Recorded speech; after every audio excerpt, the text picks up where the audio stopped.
Eu sei que tem muita gente tentando entender o que diabos está acontecendo entre os Estados Unidos e o Brasil agora que o Trump decidiu, do nada, impor tarifas de 50% sobre produtos brasileiros.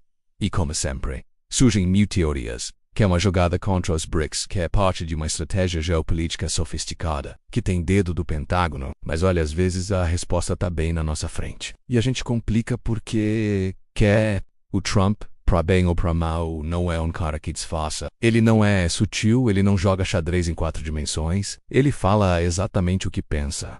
E dessa vez, não foi diferente. Ele deixou claro que impôs as tarifas como resposta à censura a empresas americanas e principalmente como uma forma de pressionar o Brasil por causa do que ele chama de perseguição ao Bolsonaro. E sim, ele falou isso com todas as letras. A questão é que muita gente insiste em ignorar o que essas figuras falam, como se tudo tivesse uma segunda camada escondida, uma estratégia mais profunda. E não tem. O Trump é direto. Ele reage, ele não calcula muito. Ele viu alguma coisa que o irritou e usou o poder que tem para dar o troco. Simples assim. Só que isso é justamente o problema. Porque quando o líder da maior economia do mundo começa a usar sanções econômicas como instrumento de vingança pessoal, a coisa fica séria. Vamos lembrar, a justificativa dele é frágil. Ele diz que os Estados Unidos da América estão sendo censurados pelo Brasil, que empresas americanas estão sendo atacadas, que o Bolsonaro está sofrendo uma perseguição injusta. Mas nada disso se sustenta. Não existe uma política institucional no Brasil censurando americanos. E o Bolsonaro foi julgado por instâncias legais, com direito à defesa, num processo transparente. Isso não é perseguição, é justiça sendo feita. Além disso, Trump alega que os Estados Unidos da América têm um déficit comercial com o Brasil, o que também não é verdade. Os dados mostram que os Estados Unidos, na verdade, vendem mais para o Brasil do que compram, então não tem nem base econômica para justificar essa tarifa. Ele simplesmente inventou uma desculpa conveniente, e isso mostra que a decisão não foi técnica, foi emocional.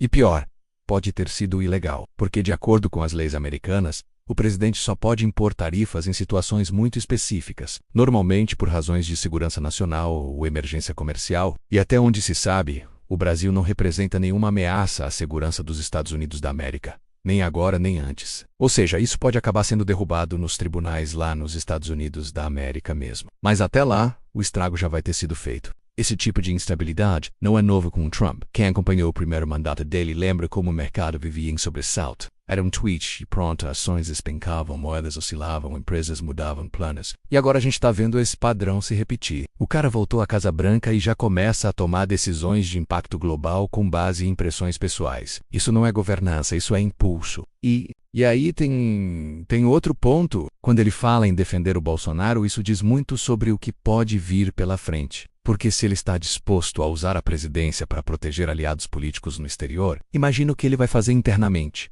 com seus próprios adversários. O recado é claro, ele não voltou ao poder para governar para todos. Ele voltou para ajustar contas, para punir quem considera inimigo e para blindar quem ele vê como aliado. E o Brasil, nessa história toda, vira peça de tabuleiro. Um país que já está tentando se equilibrar economicamente, com inflação controlada, câmbio relativamente estável, e de repente leva esse baque. Não por causa de erros próprios, mas por causa de uma birra internacional. Isso mostra como a política externa dos Estados Unidos da América, pelo menos sob Trump, não tem previsibilidade. Hoje é o Brasil. Amanhã pode ser qualquer outro país que desagrade ele por algum motivo pessoal. E claro, tem quem comemore. Tem gente que acha que isso é um sinal de força, que Trump está mostrando que defende os seus. Mas não é força, é abuso de poder. É usar a máquina pública de um país inteiro para proteger um político condenado num país estrangeiro. E isso, no mínimo, deveria acender um alerta em todo mundo que acredita em democracia, em instituições,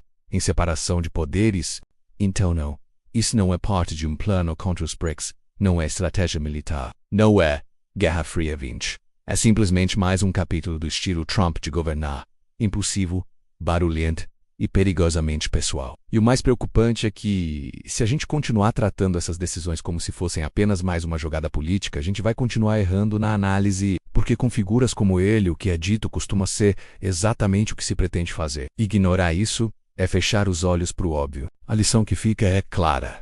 Quando alguém mostra quem é, a gente precisa acreditar. E se a pessoa mostra dia após dia que usa o poder para perseguir, para vingar, para tumultuar, a tendência é que o futuro seja ainda mais instável, especialmente para quem estiver no caminho.